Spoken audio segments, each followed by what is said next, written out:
अस्सलाम वालेकुम और आज मैं आपको डोपास्टान टेबलेट के मुतालिक बताता हूँ। ये 5 मिलीग्राम और 10 मिलीग्राम के स्ट्रेंथ में आती है। इसका जेनरिक जो फार्मूला है वो है डायडोजिस्ट्रान। ये एक साइंथेटिक हार्मोनल प्रोजेस्ट्रान है। साइंथेटिक प्रोजेस्ट्रान है जो लेबॉर्ट्री में तैयार किया जाता है। साइंथेटिकली हम तैयार कर रहे हैं, लेकिन जो नेचुरल हमारे प्रोजेस्ट्रान है वही प्रोजेस्ट्रान की काम कर देती है। ये एक हार्मोनल फील्ड है, इसलिए ये आप ओनली अपने डॉक्टर के रिकमेंडेशन, डॉक्टर की प्रिस्क्रिप्शन के साथ इस्तेमाल करना होगा। ये जो मेडिसिन है ये हमारे जो ख़वातीन की यूट्रस होते हैं, इस यूट्रस की जो वाल होती है, लेयर होती है, इस लेयर को हेल्थी कर देती है, प्रोटेक्ट रहती है। इसलिए ये ओनली ख़वातीन इस्तेमाल कर रही है। ये फीमेल टैबलेट है, हार्मोनल मेडिसिन है।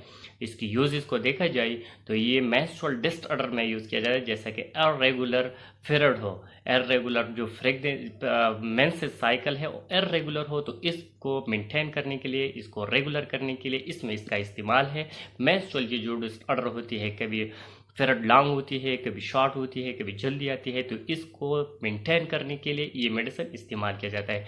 हार्मोनल को इम्बैलेंस हो तो इसको मेंटेन करना है। फीमेल में जो दो हार्मोन पाई जाती है, एस्ट्रोजन, प्रोजेस्ट्रान, इसके लेवल को मेंटेन कर देते हैं। अगर एस्ट्रोजन हाई हो या प्रोजेस्ट्रान हाई हो या लो हो तो इसके इम्बैलेंस हो, तो इसको बैलेंस करने के लिए इस मेडिसिन का इस्तेमाल किया जाता है। इसका बेसिक जो रूल है वो है मिसकैरेज।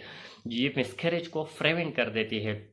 ये जो है वर्चुअल जो एबॉर्शन होती है, ख़वातीन में जो मिसकैरेज होती है, इसकी जो बेबी हो बार बार ज़ाया होती है, तो इस मिसकैरेज को प्रिवेंट करने के लिए इस हार्मोनल मेडिसिन का इस्तेमाल किया जाता है। ये मेडिसिन जो है, जो एबॉर्शन, प्रीमेच्योर एबॉर्शन जो होती है, हैबिचुअल एबॉर्शन होती है, ये प्रिवेंट कर देती है। ये मिसकैरेज को प्रिवेंट करने के लिए इस्तेमाल किया जाता है और सबसे अहम रूल्स इसमें ये है।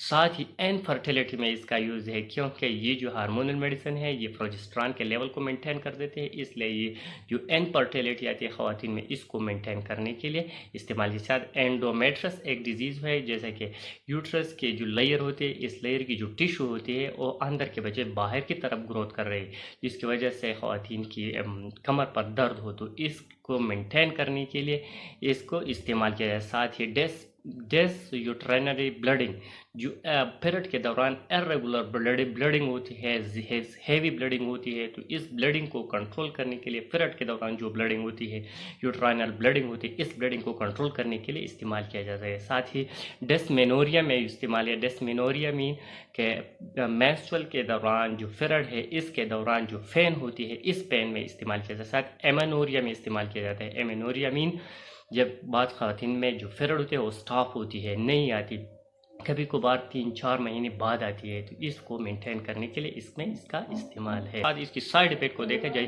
तो इसके इस्तेमाल से ड्राइनेस ऑफ माउथ हो सकती है, स्टमक अपसेट हो सकती है, एब्डोमिनल पेन हो सकते हैं, इंडाइजेशन होता है, कंफ्यूजन पैदा होते हैं, साथ ही स्टमक अल्सर भी काज कर सकती है ये मेडिसिन। इसकी कॉन्ट्राइंडिकेशन को देखा जाए तो ये लिवर डिजीज़ वाले पेशेंट को, हार्ट वाले पेशेंट को, किडनी वाले डिजीज़ और आस्मा पेशेंट को नहीं देना चाहिए। डोज को देखा जाए तो 5-10 मिलीग्राम की स्ट्रेंथ में है, तो दिन में 2 दफ़ा या 1 दफ़ा आपके डॉक्टर आपको रिकमेंड करें। अगर सीवियरिटी हो तो BD भी इस्तेमाल कर सकती है। Thank you for watching.